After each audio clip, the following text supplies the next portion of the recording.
Sy Ari, you can hear me? Yo, what's up, brother? What's going on, man? How's your day going? Good, bro. Just working. Can you see me?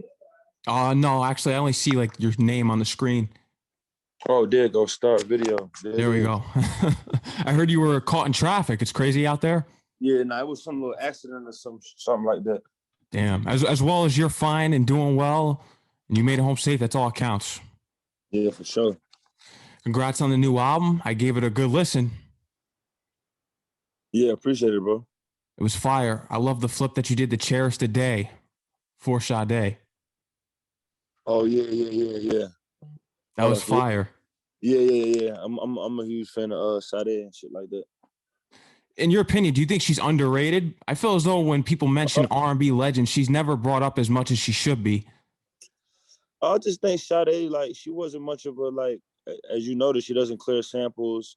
I think a rumor, don't quote me on this, but I think Kanye tried to work with her and like she like denied it or some shit like that. She didn't want to work with Kanye. It's crazy. Yeah, I think she's smart. I think she's just very anti-industry. I think she knows what the industry does and just kind of chose the route of the people. You know what I'm saying? I mean, and when you got the people, you don't really need all that Hollywood shit like that. That shit'll drive you crazy or blow your brains out. So she in my top 5. So it don't really matter what the industry and what the award shows put you at. That's that other shit anyway. You know what I'm saying? Mm-hmm. Do you think she would ever reach out to you regarding the song? Because it was good. I'm hoping she don't reach out to me because I ain't trying to clear that motherfucker. Oh. I want to meet her though. Like, I'm a dead ass fan. Like, I'm a diehard like fan of Sade. She the reason I started doing melodies, honestly. Mm-hmm. But what's your favorite album from her? Is it Love Deluxe? Yeah, for sure. Of course. Yeah, I mean that's the no skipper right there. Yeah. It don't get no better than that for real. Like, that's it. It's not me, it's you, a no skipper too. Yeah, it's close, man. I was in my zone doing that project. I was in a good space. My daughter was at the house like the whole time, so I was able to really, like, you know, get in touch with my inner side for real. Mm-hmm. Before, you know.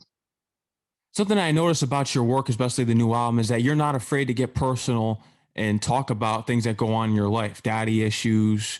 Yeah. And you look at the song titles, you could see it on there. Yeah, for sure.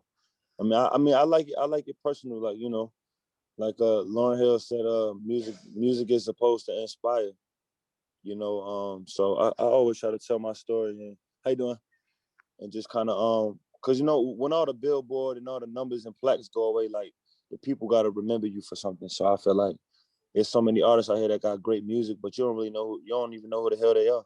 You don't know where they're from. You don't know what they've been through, and that's fine. Like, everybody not really into like being too letting you into their life like that. But I like being transparent like that. Mm-hmm. Do you think that artists later on will eventually be looked at in a different way because they're not themselves? Because artists, you're supposed to be who you are.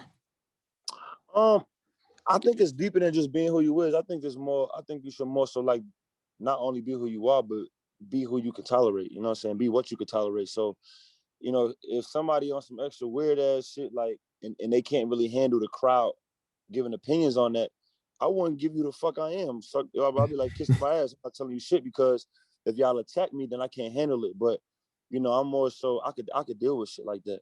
I mean, everybody, like, I'm not mad at the little weird niggas that get off the school bus, you know, first and shit. Like, I never looked at them any different than the niggas that sat in the back with the weed and all and sneaking their foot bag in school. Like, you know, so I ain't really.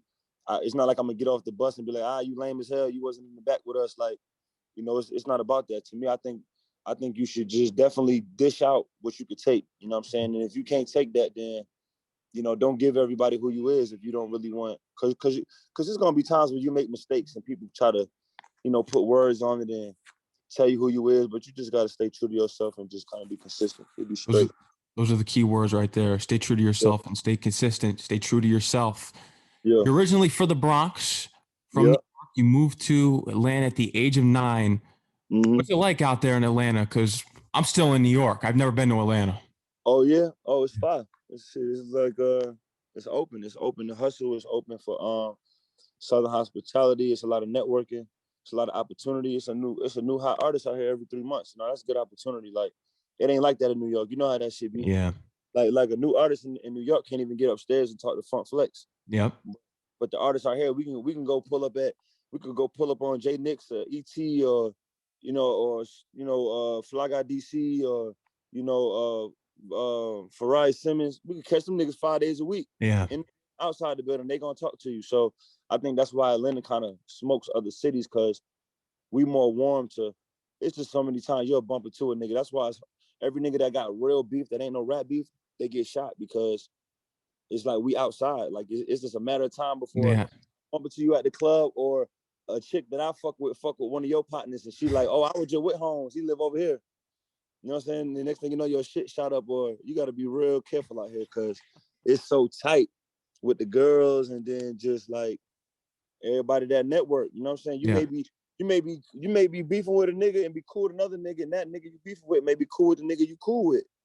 It's just you don't know. You know what I'm saying? So it ain't like that in New York. You know, the boroughs up there is real separated. Yeah. I was born in the Bronx, and I already know I never even fucked with a chick from Brooklyn when I went up there, because it's so fucking far. Yeah. Like, you know, nigga ain't finna get on the train for 2 hours just to go see a chick in Flatbush. You know what I'm saying? Harlem or some shit like that. You know what I'm saying? Or you know how it be. It's in your roots 100%. I've heard you in interviews. You were inspired by Big L, Big Pun, Mobb Deep, but you also like 3 6 Mafia. Hell yeah, for sure. I mean, there's a lot of people from the South and the West. I mean, I like people from all areas of the country, for real. Just I was born in New York, so all my family from New York, so that shit can't leave. My parents is from St. Nick Projects, Harlem. You know what I'm saying?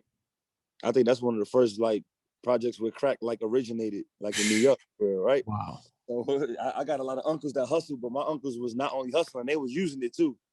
You know what I'm saying? My uncles was hustlers and abusers. So it was like I grew up around a lot of shit like that. And then moving to Atlanta, like my parents spent every dollar they had to come out here. You know what I'm saying? I ain't really come to the hood. I'm from the hood, but I ain't come to the hood in Atlanta when I moved here. You know what I'm saying? I moved to Fulton County and shit, and then we moved to Cobb and shit. So, I just ended up visiting the hood so much because I was just used to that, that crowd. So the older I got, the further I got from, all the ignorant shit. But I just, unfortunately, was just addicted to hustling. And I just couldn't do no regular, 9-to-5 shit. Yeah. Originally, you wanted to be a professional basketball player. What position did you play? In my head, point guard. Point guard? On the court, probably like a 3. Who was your favorite player growing up? Kobe Bryant. Come on now. Kobe Bryant. Yeah, the Mamba. Yeah, for sure.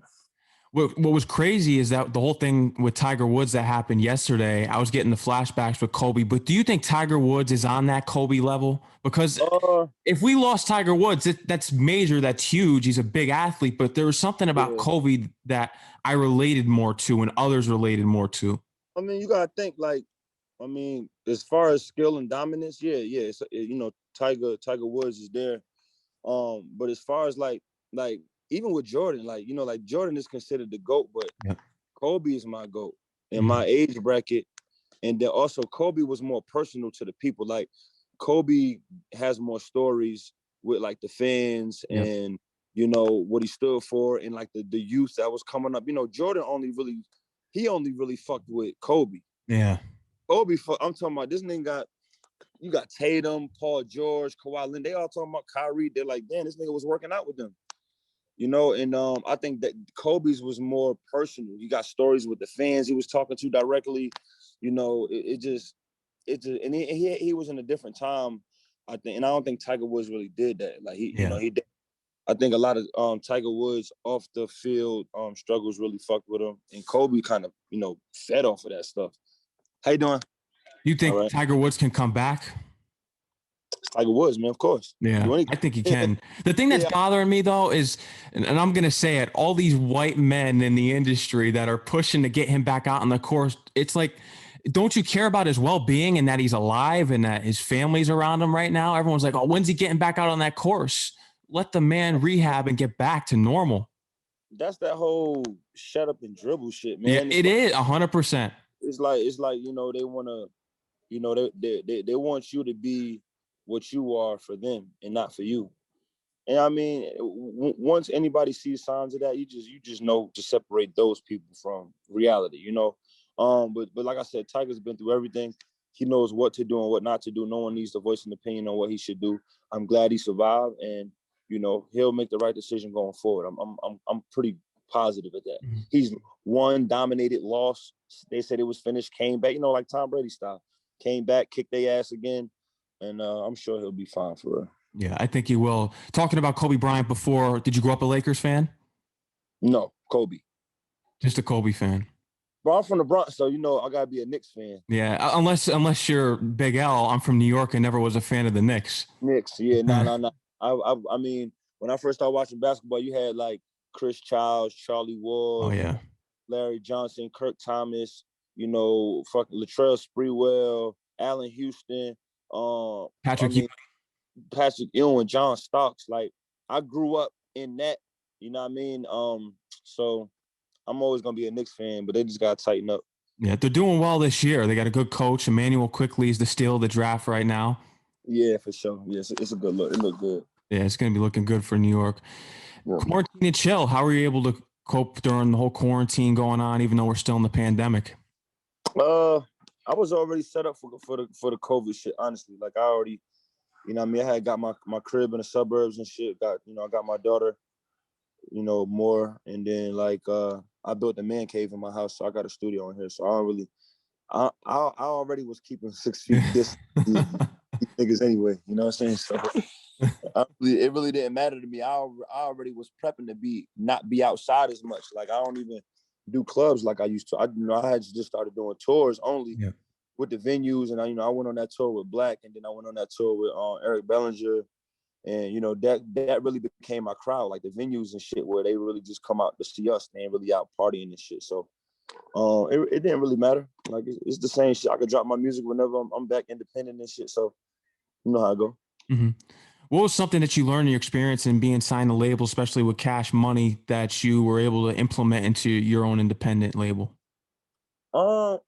Good and bad. I mean, on the bad side, I'm not a fan. I'm not waiting for nobody. You know what I'm saying? So I never wanted to wait for nobody, and I'm not asking nobody for approval for shit. I'm just not doing it. I mean, we could work together. I'm not saying I got to make all my decisions, without the other party consideration. But I just wasn't with the waiting. You know what I'm saying? Me and Money Man, we did our deal at the same time. I was actually in the meeting when he met Birdman. And a funny story, I was already in the studio at Hit Factory with Bird and Money Man. Me and Money Man go back like 8 years. Yeah, I've heard about that. We got affiliation, but beyond the music, just like you know what I'm saying, on some cool shit. So he fly out there, and when he walk in, Bird, he texts me. Mm-hmm. But see, Birdman didn't know that I knew Money Man like that. Mm-hmm. So he texted me and was like, yo, what you think of him? I said, man, that nigga official, bro. Like, Money Man was one of the few niggas, like, no bullshit. Like, Money Man was one of the few niggas in Atlanta that was, like, really getting money on his own. Like, when he was locked in a bad deal with Akon, like, the nigga was really getting money. Like, everything he was rapping about was facts. Mm-hmm. You know what I'm saying? So I always looked at Money Man like a self. We always had that respect because we was, you know what I mean? And we used to get on the phone and be like, man, I'm trying to goddamn clean this money up in the music, man. How I do this, how I do that. And I remember doing that deal, and then when we was getting out, and me just asking Bird, I was like, Bird, like I'm not comfortable, bro. Like I just don't like, I don't really like how this shit going. Like I'm going on tour. Keep in mind, when you do a deal, you get like a $50,000 touring budget. That's budget. Budget don't mean you got it. Budget mean it's in your paperwork. You know what I mean? And so when I'm asking the label, like, yo, I'm on tour with Black and Sabrina Claudio. This shit's sold out already. Like, this shit is sold out, but we're doing fucking arenas not arenas, but venues with like 2,500 people. That's a lot of tickets, right? Yeah. So I'm label like, yo, let me get that 50 grand so I can get my tour bus, da da da. They're like, we gotta wait. Cause at that time, Wayne was still suing them for that whatever money, you know what I'm saying? So once I got told no, I'm like, okay, y'all playing. Now I see what this shit about. Now it's on. I spent 33 bands on my own bread at that time. But I was uncomfortable with that though. I didn't want to do that. That's a lot of fucking money, bro. It's like, I had to pay for my own bus, pay for my whole team and shit. So from there, I just goddamn, I told my lawyer, I was like, let's get on the line with Birdman lawyer and shit, and goddamn, let's just figure out how we could break this shit off. You know what I'm saying? And respectfully, Bird got on the phone. He was like, look, you can't walk away free. You know what I'm saying? We're gonna have to work the number out, but I'm gonna give you a number and shit. And if you could do it, we could do it. You know what I'm saying? And same with Money Man. So that's how I got free. Were you with Birdman around the time when he went up to the Breakfast Club and the infamous clip? I got cool with Birdman maybe right around or right after that. Cause at that time, cause he went in that motherfucker with the Rez. Yeah, we saw that. Bros. So yeah, he went in there with Rollo. He went in there with some, you know what I'm saying, with all my niggas for real. So yeah. At that time, we wasn't that cool yet. Cause the nigga that was the nigga he rent tour buses from was partially managing me at the time. That's how I got in the room with Bird. And then me and Bird did a song in New York called It's Calm. We shot one of the little Trump Tower hotels and shit. And I was just kicking it with him. He was giving me game, bro, before we even did business for real.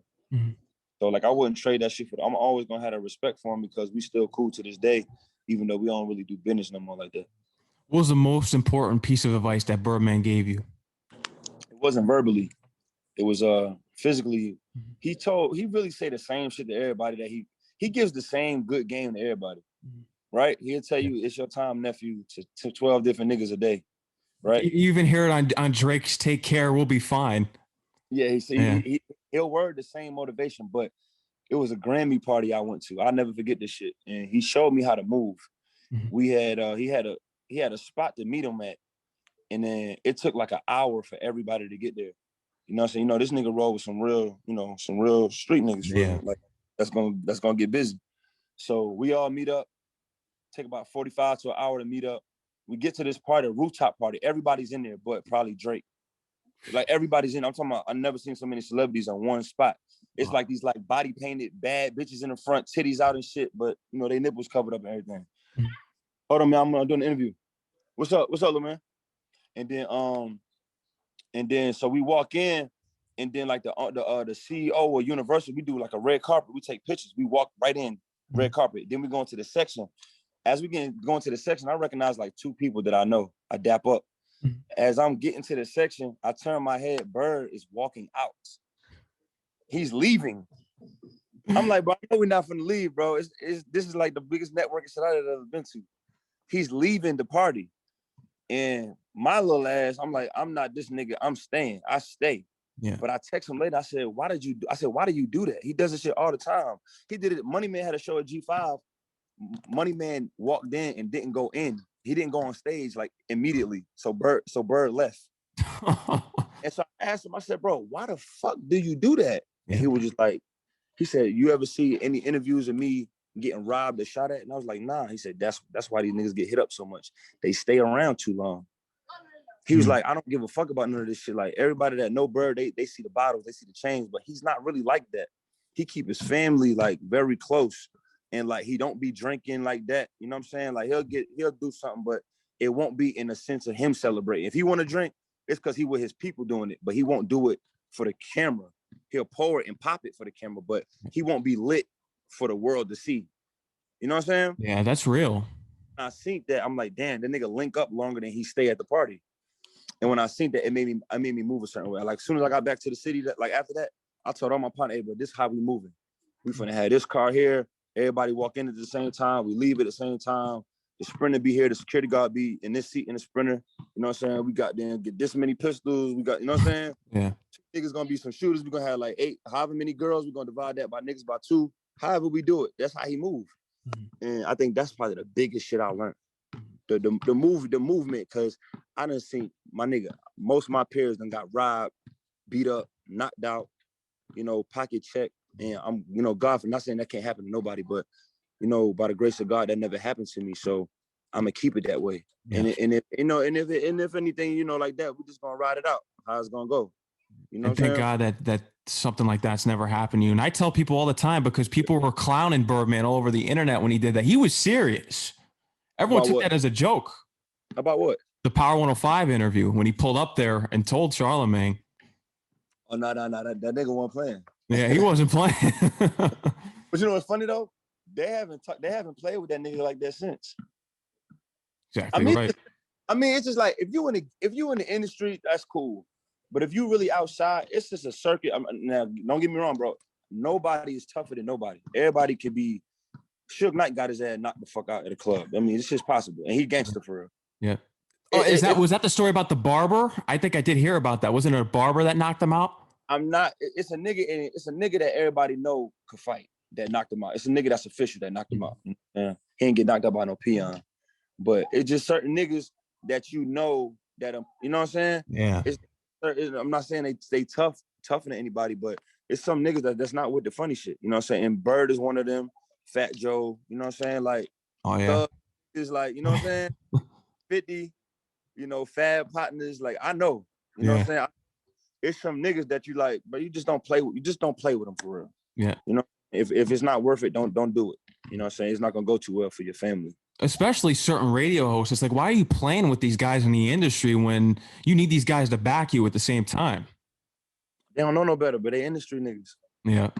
They don't know better, you know what I'm saying? To some shit go down, and it's like, oh, you know, everybody not that goofy to, you know what I mean, jump on live with 6ix9ine and threaten the man with 350,000 people watching with the feds on. Like, come on, bro. That's not how you. That's not it. No, it's not it. That's and not gangster. Meek Mill's had a rough week with that, and not only the thing with Kobe, which was just disgraceful and distasteful at the same time. I like Meek, you know what I'm saying? I like Meek. I just think Meek's one of them niggas that has moments. Yeah. Like you did, I got partners like that. I got partners that's solid, and we have nothing but solid, cold conversations. And I got partners that just like, bro, what the fuck is you doing? Yeah. And I think Meek is just one of them niggas that's just like makes those type of mistakes. Yeah. Meek ain't bad dude. He a great nigga, you know what I'm saying? Good nigga, dope, talented. He just makes a lot of. I think Meek cares what the people think so bad. He wants a lot of, you know, I think he wants a lot of validation maybe. But, you know, I'm not judging him. You know, dude, he's not my partner for me to be.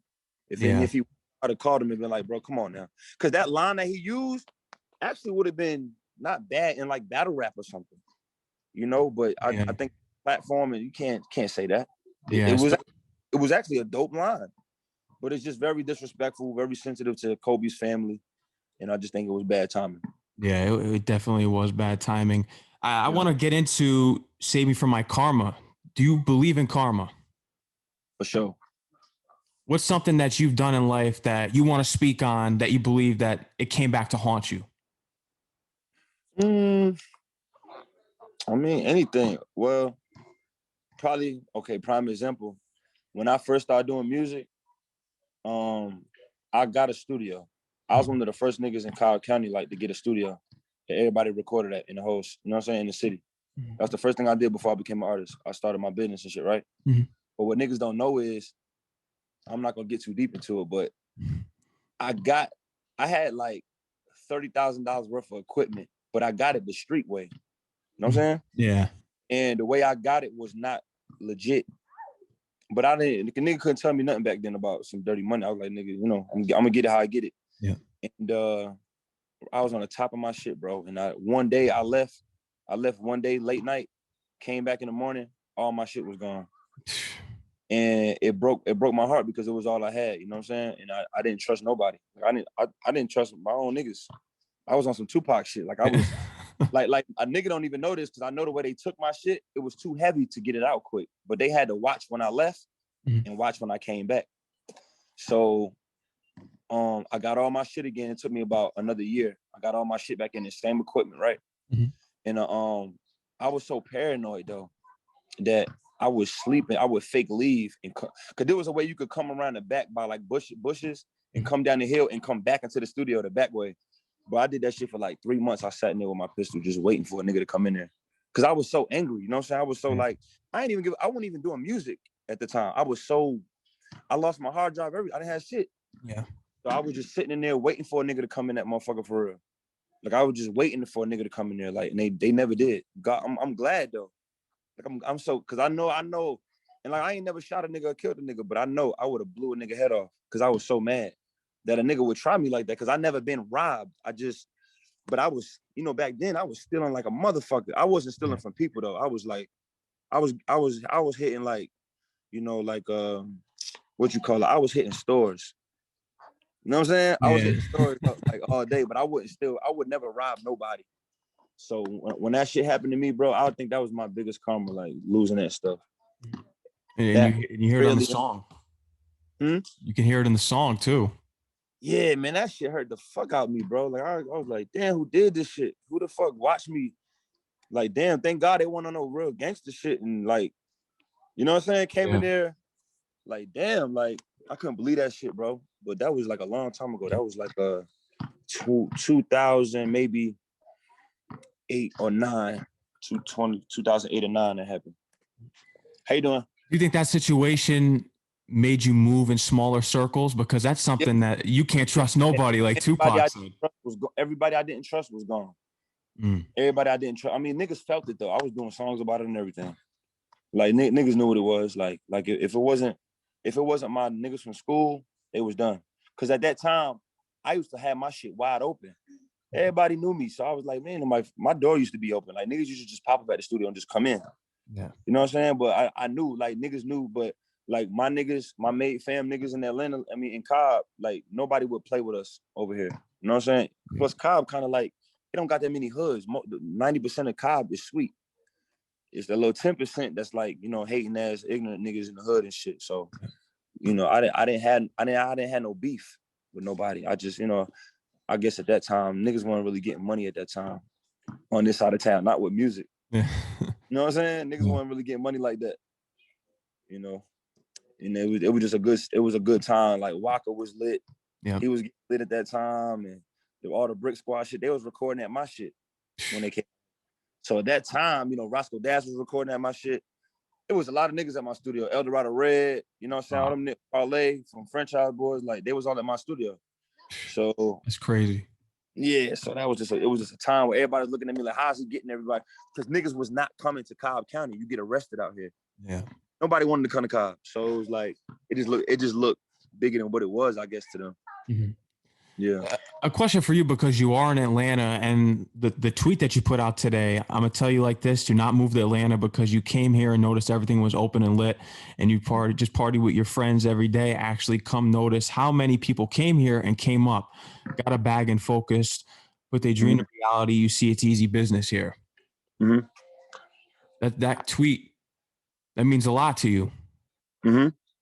You see that you were able to be from the Bronx, but able to make something of yourself in Atlanta. Yeah, yeah. That's important, and that's inspiring the artists, because what I really want to get into is just the politics of hip-hop in New York with these radio stations.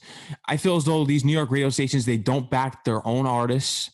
Atlanta, when you go to Atlanta, they back their own artists. They back you, and they support you. Yeah. I just don't understand why do you think New York is that way? So political with hip hop. Yeah. Yeah, facts. I mean, it's the system and the people. You know what I'm saying? The system and the people that's in the building, they make it like that. And unless somebody really get in there and change it around, you know, as long as you got the funk flexes and the niggas that's, I don't know what Flex is doing up there, but it take the people inside it to make, and Ebro and them niggas, I don't know if they doing what it take to get New York back to what it is. Well, I'm working that in there, because if I was in the building, you'd be in there. I would put Griselda right in that seat. I don't know what they're doing, or Dave East. I'd put those real guys in there. Yeah. Yeah, facts. That's only right. New York's got to back their own artists. It need a mix, but it just, people got to get in there and open more networking and have more niggas that could get in the middle of beefs and shit like that. Mm-hmm. You know, it'll get better like that. Yeah. Moving to Atlanta, how were you able to make those quick networks and connections for yourself? Being outside. Yeah. Yeah. Just, you gotta be outside, bro. Like, it's just like when you were a kid and shit. Like, when you come outside, like niggas go outside and play manhunt. Like, we know who be outside for real. Mm-hmm. So it's like, it's the same thing with networking, bro. You gotta be outside. You know what I'm saying? Really be outside and work. That's it. What does it mean to you to be Grammy nominated? Oh, it's a blessing. I mean, it's dope. You know what I'm saying? It's definitely an accomplishment I never had. So it's dope though, for sure. Next is the Grammy. You're gonna secure that soon. Yeah, we definitely gonna get one for us all said and done. That's a fact. Mm-hmm. What makes you think or why does this new album, it's not you, it's me, it stands out from all your other work in your discography? Yeah. Um. I just think the growth, like, and then one, I did that. The same producer made every beat. That's like the first time I ever did it. Because I know you actually grew up being a producer, with working with Pro Tools and making beats on the MPC. So you're someone that knows music and knows what sound should sound right for yourself. Yeah, hell yeah, yep. I mean, I put a lot of years in making my own stuff. So then once I got comfortable with that, I just started knowing what to tell certain beat makers, because I'm still a producer even if I don't make the beat. Who's some artists that you would love to produce for? Yeah, I mean, everybody. Like, I want to help like certain artists, like, you know, all the Kanye's and Drakes and shit. I mean, already working with Travis Scott, like that was a huge accomplishment for me. Yep. But I want to be more hands-on, like not just writing and producing for them, but just like as they close the album, I want to be a part of that for real. Because that's really my gift, like the album closing and where you put what and how you paint the picture to life and shit like that. You notice that in the order of the songs of your album, it's not an album that you can skip and it goes like a story. Yeah. I think an album should tell a story, because once somebody do the first little skip through, then they once they go back to it, I really appreciate the story of it for real. And you hear that on the new album. You hear it there. Yeah. What's the significance of the title and the story behind the album art? Because I feel as though it has a message. Yeah, just the whole like I've been real big on realizing that maybe I'm not good for this female. I'm just, it's not really you, it's me. Like I need to go figure out myself, and then we'll link up later type shit. All right, y'all hit me later. Something. All right, yo, something more like that. And just kind of like, I think people can relate to it that way. People can relate to that. Sy Ari, is there anything else that you'd love to tell the listeners here today? You got the new album out. I'm sure you're probably working on some new visuals. Yeah. I'm about to shoot the for Sade record on March 4th. Me and Trouble gonna drop the video to the joint we did. That's gonna be on TV and everything. But I got like 3 more projects dropping this year. My biggest goal this year was I wanted to make sure that everybody knew that I drop more music than anybody else. Full bodies of work. Quality is what counts too. You're dropping quality. Yeah, I'm very particular about the quality. So I'm working on my funny thing. I already dropped the one I wanted to drop. Then I got 2 already done, mixed, master, artwork done, already on the side. Fire. And I'm working on my last one now. So it's February. I got another, I got 10 more months to finish one project, which I know is going to be my toughest one because it's more my hip hop side, my East Coast side. And those particularly take me about 90 to 120 days to do it correctly. That's fun.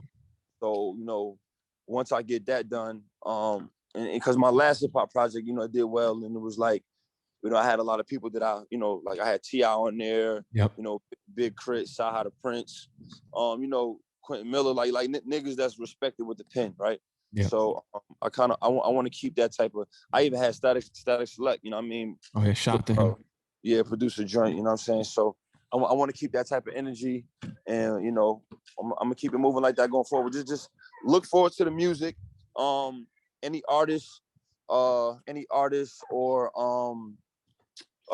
photo designers or video people who do videos and stuff. I got the laptops now, so I've been bundling stuff for artists and stuff who wants setups at their house to do Pro Tools with my preset plugins and all the Wave bundle plugins all on one laptop to be mobile with it. So also let people know if anybody looking for anything like that for their house, I got them all put together. Don't got to worry about installation or renewing the contract with Pro Tools and none of that. I do all that stuff. Yep. Reach out. All these artists that are listening right now, especially at St. John's University, reach out. We have a few. Reach out. You're reachable. You're humble and down to earth. One of the talented artists in the industry right now. Yes, and I'm looking forward to the new music. I'm looking forward to it, especially the hip hop side. You want to bring it to the East Coast. We heard what you can do with the R&B sound, and it's only a matter of time when that new drop comes out. And I want to thank you for coming on the show here today. Yes, sir. Got you, brother. No doubt. I'd love to have you back on when you drop the new project. Shout out to your manager, Diana. Yes, sir. Oh yeah. You already know the queen. The queen. Yeah. Yeah, sure. All right, Sy Ari, take care, stay safe, and enjoy the rest of your day, man. All right, brother. Yeah, peace. All right, G. Yeah.